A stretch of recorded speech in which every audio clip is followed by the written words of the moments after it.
今天继续解说法国1976年拍的中国纪录片《愚公移山》。本期让我们随着导演伊文斯的镜头，先来到北京郊区的一处大杂院。这里一共住着7家人，老老小小加起来有30余口。虽然条件简陋，所谓的厨房就是在门口搭个灶台，厕所也是全体公用，但人们的小日子也算过得有滋有味。平常想包个饺子、吃个粽子都不在话下。要知道，在旧社会，这些都是要过年过节才吃得起的奢侈品。平日邻里之间虽难免有个小磕小碰，但总体来说关系还算和睦。生活凡有个3灾6病，大家都会互帮互助。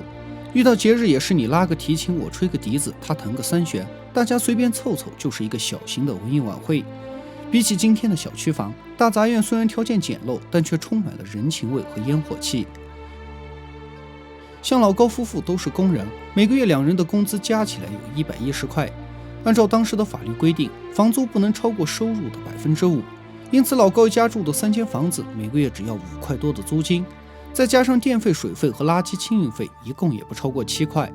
另外也没有什么杂七杂八的税要交，所以他们一家人的生活还是比较宽裕的。午饭过后，妹妹高淑兰坐着绿皮火车前往城里和丈夫女儿相见。虽然她买的是硬座票，但宽敞舒适，不像某些火车拿着2个座位但3个卖。车上和车站都有免费的热水提供，所以搪瓷缸是人们出行的必备物品。到站后，高淑兰和丈夫女儿一起坐上了公交车。她的丈夫是一名军官，时常出差，所以一家3口只有在周末才能团聚。随着他们幸福的步伐，可以看到街道两旁是瓜摊遍地，顾客如云，大家都在根据自己的需求和经验自由挑选。对于现吃现买的顾客，旁边摆放着专门的垃圾车，人们吃剩的西瓜籽和西瓜皮将会运到农村卫生处。也就是说，早在70年代，中国就开始搞起了垃圾分类。短暂的团聚后，高淑兰回到了她所在的鄂七机车厂工作。这家工厂成立于清朝光绪23年，有着悠久的工业历史。现在工厂专门生产组装新火车，同时还维修和翻新旧火车。画面中一驶而过的是刚刚投入批量生产的液力传动内燃机车，俗称小北京，最快速度可达每小时120公里。目前鄂七机车厂基本已经实现了半自动化，生产效率非常高。像根刚刚出炉的钢条，只需要几分钟就可以用机器压成弹簧，而在过去，弹簧完全要靠人力制作，一天下来人累得啥都不会想。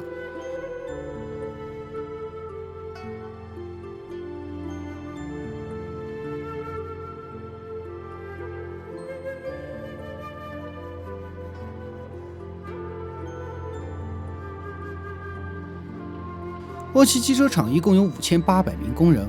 过去受封建思想的影响，大家认为女人天生和机器无缘，甚至觉得她们一碰到机器就会引起爆炸和故障。而在鄂七机车厂有1/3的都是女工，在焊接、维修、组装等各种岗位上都能看见她们的身影。待遇方面，大多工人的月薪一般在50块左右，住宿和1天2餐由工厂免费提供，孩子也可以跟着父母一起到食堂吃饭。北京个别效益好的工厂，工人甚至可以根据自己的口味点菜。鄂七机车厂还有自建的幼儿园和初高中学校，工人子女无论是托管和入学都是免费的。目前工厂有5000多个孩子，特别是托儿所基本已经到了人满为患的地步，所以工人妈妈提议修建更大的卧室和游乐场。饮食方面则希望多点蔬菜，少点鸡蛋，这样才利于孩子消化。在过去，工厂的领导都是坐在办公室里遥控指挥，人浮于事，技术人员也只负责设计和画图，搞纸上谈兵。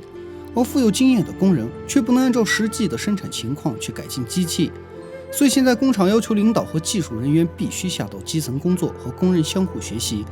如此既做到了知行合一，提高了生产效率，也减少了脑力劳动和体力劳动的价值差异。环保方面，工厂会将残留的金属废渣收集起来，统一打包运到厂里的循环再利用中心，然后融化成铁水铁块，加工成子弹。包括废旧的木板也会分解成木渣，再加工成复合板。退休大妈还在旁边开了一个回收厂，他们会把废旧的棉花收集起来，进行高温消毒和2次加工，然后把旧棉花和新棉花混在一起制作生活用品。这个小小的回收厂没有什么股东老板，所得收入归全体大妈所有。每天工厂的大烟囱都会喷出许多残留的煤灰，导致附近的居民都不敢在门外吃饭晒衣服，根本无法生活。为此，工厂建造了4个除尘器，同时派了许多车停在附近采灰。一般2车灰尘可以做1车煤，能供一个10口之家1年的烹饪和取暖。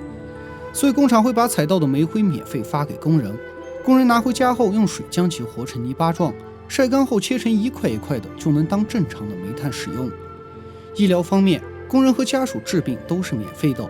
如果你没有工作的话，只需要每年交1块钱就可以享受同等的待遇。买药的时候，你只需要支付药方的钱。如果你有药方，那么所有的药都是免费的。不过许多乡村因为地处偏僻，连买个药都要跑到县城里，更谈不上有什么好的医院，所以农民有个小病小疼都是靠赤脚医生。为了了解这方面的历史，我找到了美国在1975年拍摄的纪录片《赤脚医生》。所谓赤脚医生，就是忙时插秧种田，闲时医病救人。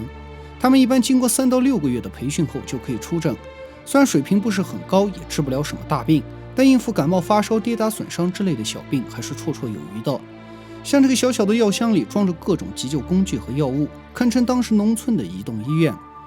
由于当时条件有限，比较缺乏药物和医疗设备，所以赤脚医生多使用中医的方法治疗疾病，这其中以针灸最为常见。它能治疗头疼、风湿等多种疾病，也可用于轻度麻醉。像画面中的这家卫生站，做一次针灸只要5分钱。许多老年人由于体质差，会更青睐中医循序渐进的疗法。赤脚医生老刘还和同事自制了10多种中药丸，据说其中一种对治疗感冒有奇效。而拔罐和竹罐常常配合针灸一起使用。在西方许多国家也会使用拔罐，只是叫法不一样，在他们那里都叫杯吸。中医除了能治人，也能治动物。在农村，赤脚兽医常常使用针灸来医治牲畜牛马，因为它们和人一样也是有穴位的。根据银针扎的位置不同，治疗的疾病也不同。一般像伤风、眩晕、炎症、出血都可以用针灸治疗。对于扁桃体摘除，赤脚医生同样是使用传统的灼烙法。画面中的赤脚医生拿着烧热的小铁块，浸泡过特制的药液后，再灼到患者的扁桃体上。这个方法虽然每次只能去除1小块，需要10次才能完成治疗，但优点是价格便宜，操作简单。拔牙时，赤脚医生也不使用任何昂贵的仪器和药品，而是不停按压患者面部的上颚神经，引起短时麻醉。几分钟后，用力按住患者的牙齿，直接用钳子拔掉，最后再涂上中草药液止血。除此之外，用草药熬制的民间土方也是常用的治疗手段。像这家卫生室的后院就种植着许多草药，以及一些具有药用价值的昆虫，而野生草药则需要到山上采摘。在辽宁的一所中医学院里，有个小型的中药制造厂，里面的机器设备其实就是石磨，只不过是换成了电机驱动。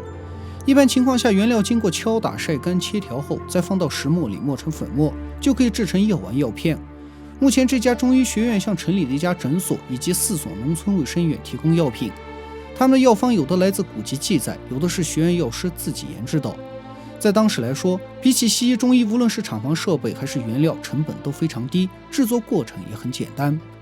在农村还有许多小工厂，像竹制品和锁具组装这样的轻体力工作，基本都是女人负责。他们在城里经过培训后，然后返乡务工，而男人则负责焊接牛马、车轮、熔炼钉子这些重体力活。虽然男女分工不同，但工分都是一样的。